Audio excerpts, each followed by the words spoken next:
खबर बता दें, बिहार कांग्रेस अध्यक्ष का बड़ा बयान सामने आया है। अखिलेश प्रसाद सिंह ने एक बड़ा दावा किया है। बिहार के चुनाव में 40 से 50 सीट जीतने का दावा किया गया है। लोकसभा चुनाव में हमारा वोट बढ़ा है, कांग्रेस की खोई हुई प्रतिष्ठा को हासिल करेंगे, ये कहना है कांग्रेस के बिहार प्रदेश अध्यक्ष का। तो उनकी तरफ से बड़ा दावा किया गया। कहा जा रहा है कि 40 से 50 सीट जीतेंगे।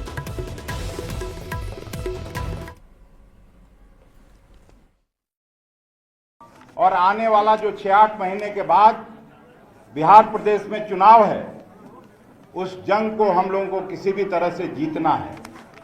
और ये जंग जिस तरह से अखबारों में छपता है उतना मुश्किल नहीं है। मैं भी ये बात अच्छी तरह से जानता हूं। पिछला जो हमारा गठबंधन था वो नीतीश कुमार और भारतीय जनता पार्टी का जो गठबंधन से उससे केवल 12,000 वोट कम था।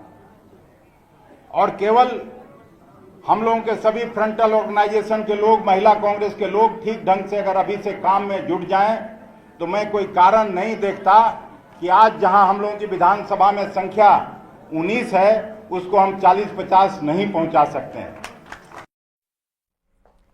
वहीं प्रदेश कांग्रेस अध्यक्ष अखिलेश सिंह के बयान पर सियासी घमासान भी शुरू हो गया। एनडीए के नेता अब तंज कसते हुए कह रहे हैं कि कांग्रेस मुंगेरी लाल के सपने देख रही है, तो वहीं आरजेडी का दावा है कि बिहार की जनता बदलाव चाहती है। परिवारवाद की जमात और भ्रष्टाचारियों का कुनबा जो बिहार में आज दावे कर रहा है जीत के लिए, वो एक तरीके से मुंगेरी लाल के हसीन सपने देख रहा है।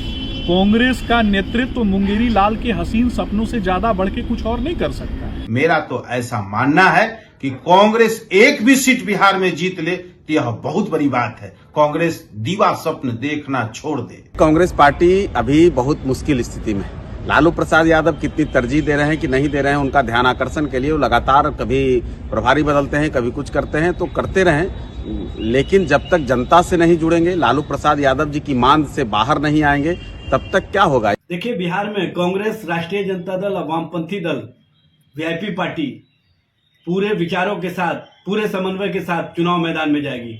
और तेजस्वी जी के नेतृत्व में जो बिहार की जनता का विश्वास है, जो बिहार की जनता का समर्थन है और जो बिहार की जनता बदलाव के मूड में दिख रही है। बिहार कांग्रेस प्रभारी बनाए जाने के बाद पहली बार पटना पहुंचे कृष्णा अल्लावरू ने पटना नेताओं के साथ बैठक की, जिसमें उन्होंने तमाम मुद्दों पर चर्चा की है और पार्टी के प्रदेश अध्यक्ष अखिलेश सिंह से फीडबैक लिया। पार्टी नेताओं को संबोधित भी किया और उनका हौसला बढ़ाया है। कृष्णा अल्लावरू ने कहा कि बिहार में बड़ी लड़ाई लड़नी है। उन्होंने कहा कि कांग्रेस को हराने की ताकत किसी और दल में, बीजेपी को हराने की ताकत किसी और दल में नहीं बल्कि कांग्रेस में ही है। कृष्णा अल्लावरू ने कहा कि पार्टी में गुटबाजी लक्ष्मण रेखा को पार करती है तो उसे बाहर कर दिया जाएगा। मैं आपको आश्वासन दिलाना चाहता हूं कि जब तक मैं आपके बीच रहूंगा, आपके साथ रहूंगा, कोशिश ये होगी कि जो लड़ाई लड़ता है, जो खून पसीना बहाता है,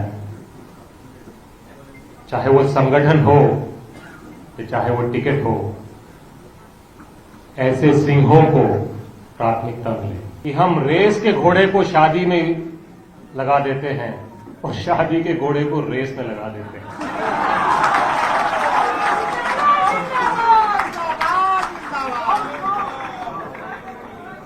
तो बिहार में मैं रेस के घोड़ों से कहना चाहता हूं कि आप दौड़ो, खुल के दौड़ो, जी लगा के दौड़ो, और आप जितना दौड़ोगे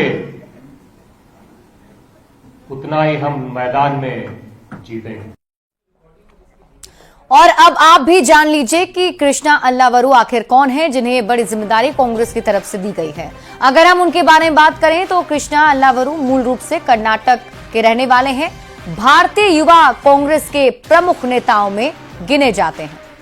वर्तमान में भारतीय राष्ट्रीय कांग्रेस के ज्वाइंट सेक्रेटरी के रूप में काम कर रहे हैं। यूथ कांग्रेस के एक बड़े नेता के तौर पर इनकी पहचान है। आईएनसी के जॉइंट सेक्रेटरी के रूप में काम कर रहे हैं और राहुल गांधी के करीबियों में से एक माने जाते हैं। इससे पहले वे युवा कांग्रेस के प्रभारी के तौर पर भी अपनी जिम्मेदारी निभा चुके हैं।